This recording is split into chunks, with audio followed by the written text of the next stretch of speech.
sorry on mine sikasam say na buy ho kire no on mine sikasam e ko niam bia Bank of Ghana plays major role in regulating the economic stability of the country.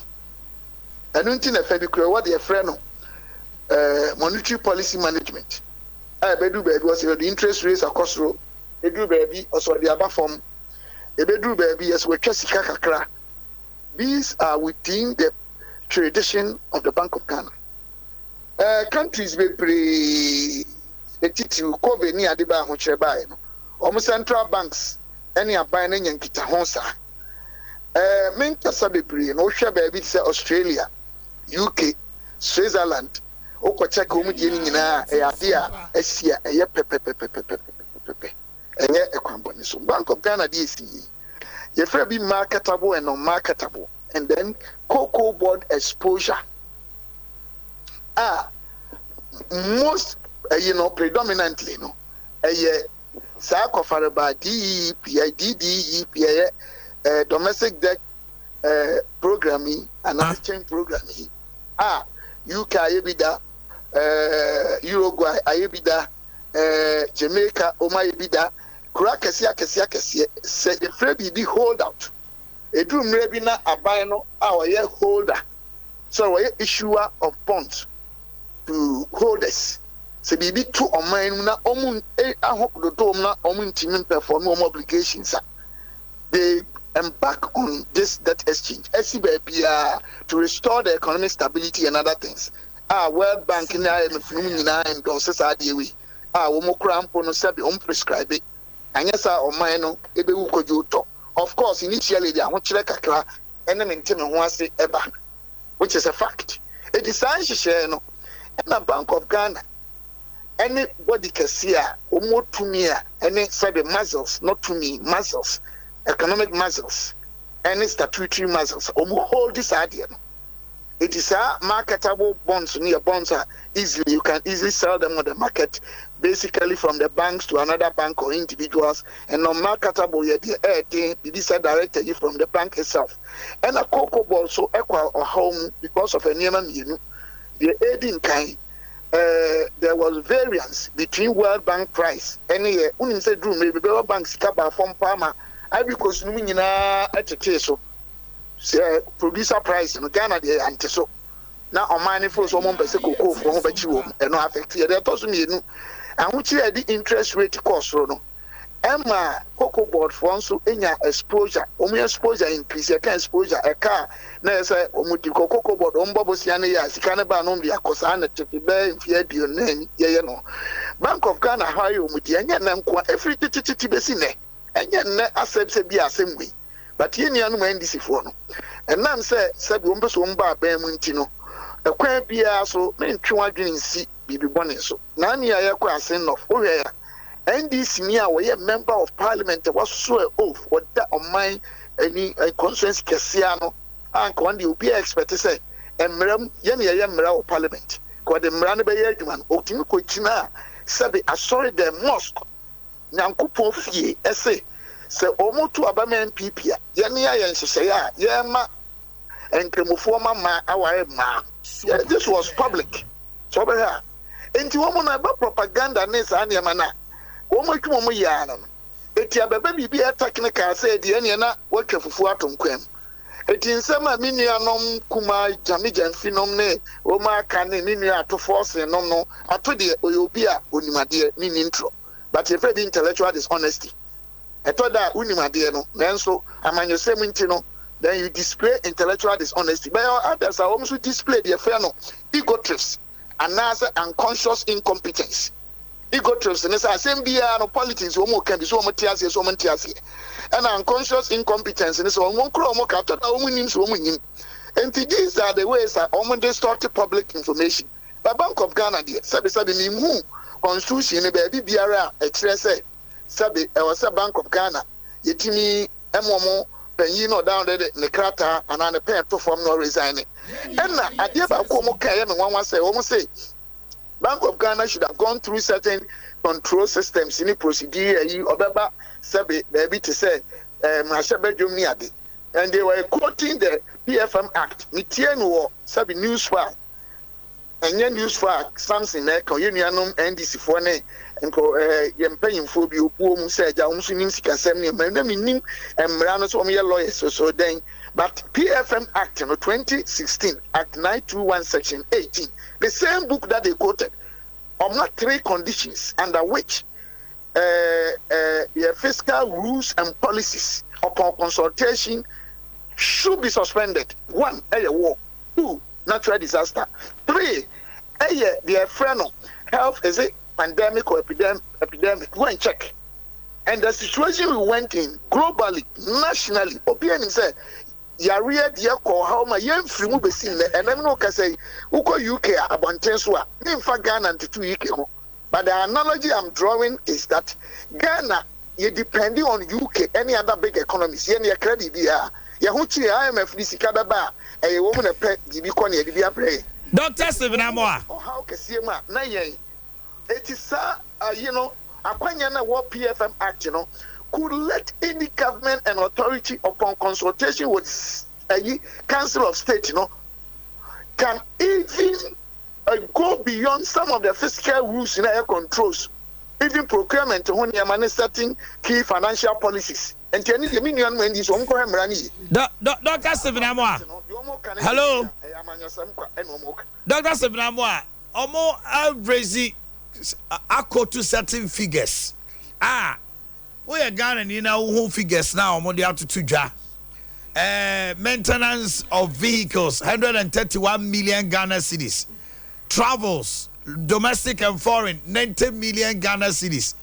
Communication, interaction with the media, 32 million. These figures quite atrocious. Emma Ghana niyam sino. Is it say no so? You bet maka say they are within their domain. Say omutumi expend such an amount at the time and Ghana so you want to musa. My boss, if you say domain, then you are bringing legal issues. I'm not a lawyer per se. I can't speak to you when it comes to legal mandate, how much they can spend, the processes they will go through. I was saying, NDC for one. A TSA Bank of Ghana, a bit must spend this as can, even if it is true, that's 1. 2. Sabe processes a pan being on Befaso. And meeting the area auditors. Auditors, a human say, Sabe, Usika Sam report to no man. Out the other bontain, you real second faso yen, Odiana Tuana, they were fellow International Financial Reporting Standards, no, that's right. IFRS. And you do 9. It will be check SOMPA, what prepare what they command to swim, you know, bonifair materiality. And your BRC can also spend it. And near man and narrative, no one will seek a similar report to no. You better not check here and say, Ampa, a bono, and no one. The third one, a control systems. Whether Ampa, Omofa, Pampaso, Sebia, Oti, Sabu station coming, yes, Ansana, Mini or Mahine. Ebekwa koto another megaphone and a microphone and I said BB Ediabe Nejumano. I was say oko manager ho no sign no de bra ebia unia be my ofre me producer ho no de nsesi so ampa wakoto wa report na mom manager an sign intini nyina tiamra I was say binia no NDC be kire sa na me nanya propaganda ne tra if we need to move beyond some of these cheap politics. Why no na mo man say NDC na was one MPP yebi MPP was one NDC who into a idea we are copying the bay. The mislead the Ghanaians. I didn't track a near ma, said the Emfa Crem and Alpha Crem, and Timinian when this for. I think they are jumping the gun. They should come with further and better particulars in terms of legal mandate of Bank of Ghana, and 2, the controls they have and the threshold they can spend. Apart from that, the media will be to say me the Omo can me fan try. Me feel say I'm an Osman sa niam na. Me feel say until see benya sa niam ni nyina ye nyina betumi agira so condemn no. Me am fa ya dwene nkodi Omo ye no. Dr. Stephen Amoa, Deputy Minister Trade and Industry, a Member of Parliament for Swami. So, hey, me am MP. Era me do abegina Swami. Say bia all the Swami be come ho. Esewara Bye bye. Ghana. It will Bank of Ghana governor no. Wona u sola juma ya dia ma Ghana sika no. What you sika gum, what you sika gum. E dia na ye. It would apart from say what you sika gum no. One tima manage Ghana sika papa bia. And only say what you sika gum, what you sika gum de bia de, what you sika gum sa. It's akota me de papa no to no. Wo reservations say what na ho ache dodo. Long overdue. MPP the ball most for hene. We have the men and yes, akunta about sikasam say finance ni economics MPP both MPP ni NDC ni no more the men. But na me dwene ho amentia say chenchire ba akofo betena ho Bank of Ghana governor wo kukroi yet ho hwe no. Akunta papa ye otuwe ye the condition of service na ketua ene niema oman ye ye de man betu animu a wo ye mbehyew. Bosomi bia wo ye mbehyew. Bibia nyanka ho 102 billion.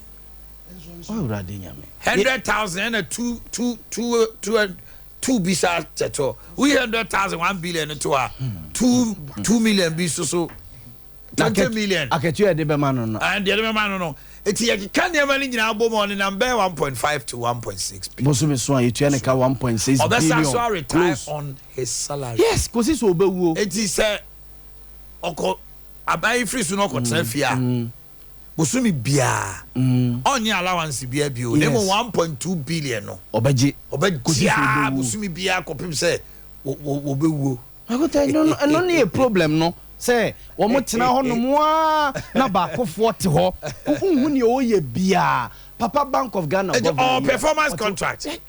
performance contract be no ko this way. Yes, was a sign performance contract. Yes, akwata baby e ti sese no ye gitum global hwan crisis.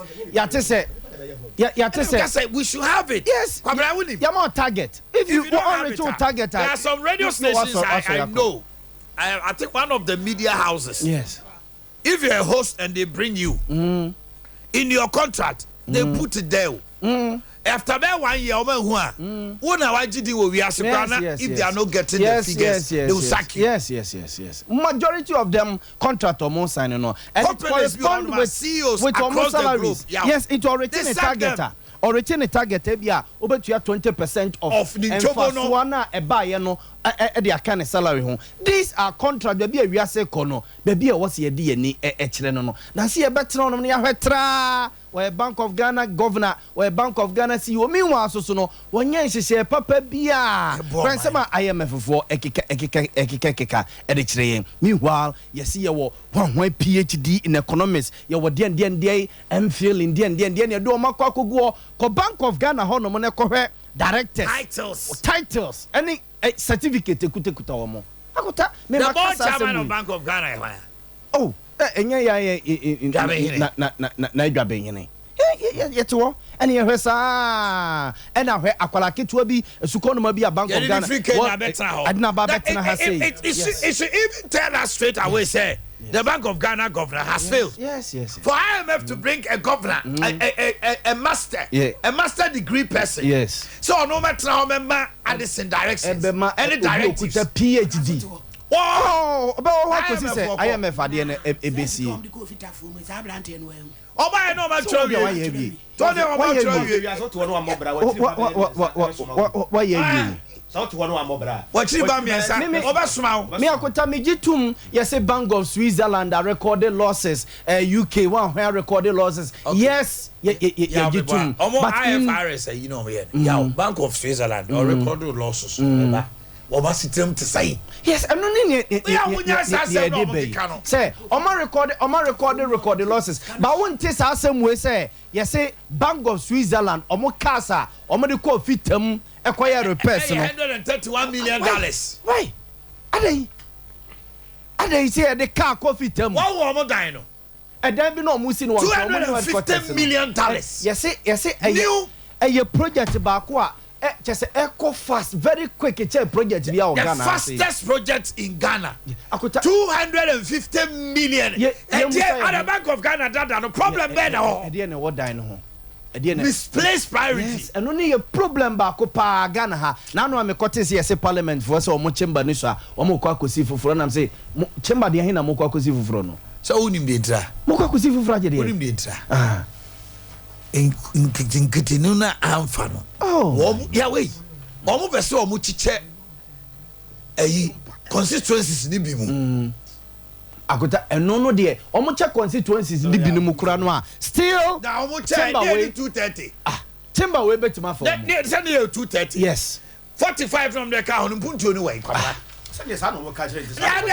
baby ya ba bedru say Bank of Ghana said ye here omo ayesi ye besi dan foforo ni $250 million ye kuta $250 million eda honom. Bank of Ghana sabi ye hunu nyansa si ye de be kusin ye sidi no ye de be kusin ye sika na menanya ho de nemum ye de kwa kusi dan foforo akwa akotenam akwa akodwodwe ho ada dan na mutim ne enwunu eso apa na anase form no atutu taas ne nye na mo pese mo hye foforo etinam. These are questions akonta ye de adwuma ma obi ye se ayi hwan ye autonomous ayi we ye autonomous no hwan ne ye job akonta sankrofo no muku oman no omo a ye mo sa autonomy se de no a wo edit wo no mo ne kunye no untimi nkanasem untimi sesa no wo de adwuma no ma no a obetena ho sa akosi afiba na pressure o nti so mu move na mpacho o na musa wa ho kire mu mbre ye party mo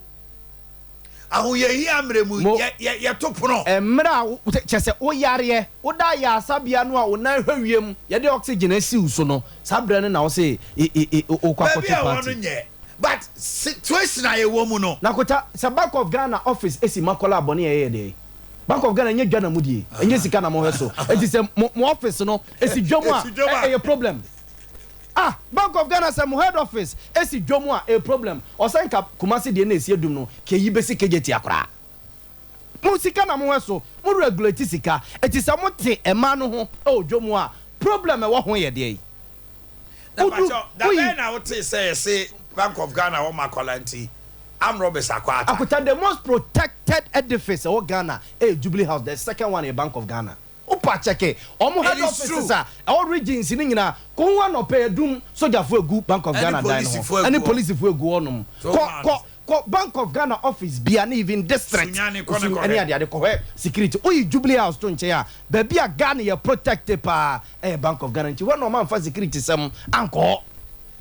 No money reason be to tell us say Ghana ya unye here we mu no ye tam $200 and something million e de akwa ko si new office akwa ko tenam atokwa amena Addison Ernest you betima ye Ghana no Ghana sika wo be so Ghana sika mu na say na 4.3 $1 to 4 cedis 30 pesos and then do 12 cedis e be say 11 and am hwan na mpo say 11 a atokwa amena Addison ti we PhD baby okay